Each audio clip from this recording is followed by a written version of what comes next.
നമസ്കാരം. ജാഗ്രത ന്യൂസിലേക്ക് ഏവർക്കും സ്വാഗതം.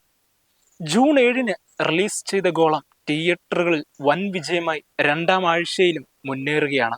മറ്റ് വലിയ റിലീസുകളൊന്നും തന്നെ ഇല്ലാത്തതും പെരുന്നാളും കൂടുതൽ പ്രേക്ഷകരെ തിയേറ്ററുകളിലേക്ക് എത്തിക്കുന്നു. പതിയെ തുടങ്ങി ത്രില്ലടിപ്പിച്ച് കത്തിക്കേറുന്നതാണ് ഈ ഗോളം.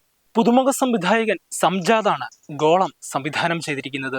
ഗൽബ്, മൈക്ക് തുടങ്ങിയ ചിത്രങ്ങളിലൂടെ ശ്രദ്ധേയനായ രഞ്ജിത്ത് സജീവാണ് നായക കഥാപാത്രത്തെ അവതരിപ്പിച്ചിരിക്കുന്നത്. ദിലീഷ് പോത്തൻ, സണ്ണി വെയിൻ, സിദ്ദിഖ്, ചിന്നു ചാന്ദിനി തുടങ്ങി പ്രമുഖ താരങ്ങളും സിനിമയിലുണ്ട്. കൂടാതെ ഒരുപിടി പുതുമുഖ താരങ്ങളും സിനിമയിൽ പ്രധാന വേഷത്തിൽ അഭിനയിക്കുന്നുണ്ട്. മലയാളത്തിൽ ഈ അടുത്ത് സൂപ്പർ താര ചിത്രങ്ങൾ മുതൽ യുവതാര ചിത്രങ്ങൾ വരെ ക്രൈം ത്രില്ലർ സിനിമകൾ ഇറങ്ങിയെങ്കിലും പലതും പരാജയപ്പെടുകയായിരുന്നു. എന്നാൽ അവിടെ നിന്ന് തികച്ചും വ്യത്യസ്തമാണ് ഗോളം. ചിത്രത്തിന്റെ ആദ്യ കൈയടി കൊടുക്കേണ്ട സംവിധായകൻ സംജാദിനാണ്. തുടക്കം മുതൽ അവസാനം വരെ പ്രേക്ഷകരെ ഒരേ രീതിയിൽ പിടിച്ചിരുത്താൻ സംജാദിന് സാധിച്ചു എന്നിടത്താണ് ഈ സിനിമയുടെ വിജയം.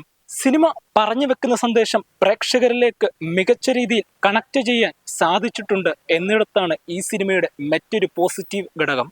സിനിമയുടെ making, music, story line, script, editing, DOP തുടങ്ങി എല്ലാ മേഖലയിലും മികവ് പുലർത്താൻ സിനിമയ്ക്ക് സാധിച്ചു. പല ക്രൈം ത്രില്ലർ സിനിമകളുടെ പ്രധാന പോരായ്മ എന്നത് അതിന്റെ ബാക്ക്ഗ്രൗണ്ട് സ്കോറാണ്. എന്നാൽ ഇതിൽ മികച്ച BGM ഒരുക്കാൻ സാധിച്ചിട്ടുണ്ട്.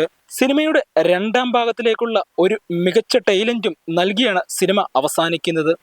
സോഷ്യൽ മീഡിയകളിലും മൗത്ത് പബ്ലിസിറ്റിയിലും എല്ലാം മികച്ച പ്രതികരണമാണ് സിനിമ ലഭിച്ചുകൊണ്ടിരിക്കുന്നത്. അതുകൊണ്ട് തന്നെ കൂടുതൽ പ്രേക്ഷകരാണ് ഇപ്പോൾ തിയേറ്ററുകളിലേക്ക് എത്തുന്നത്.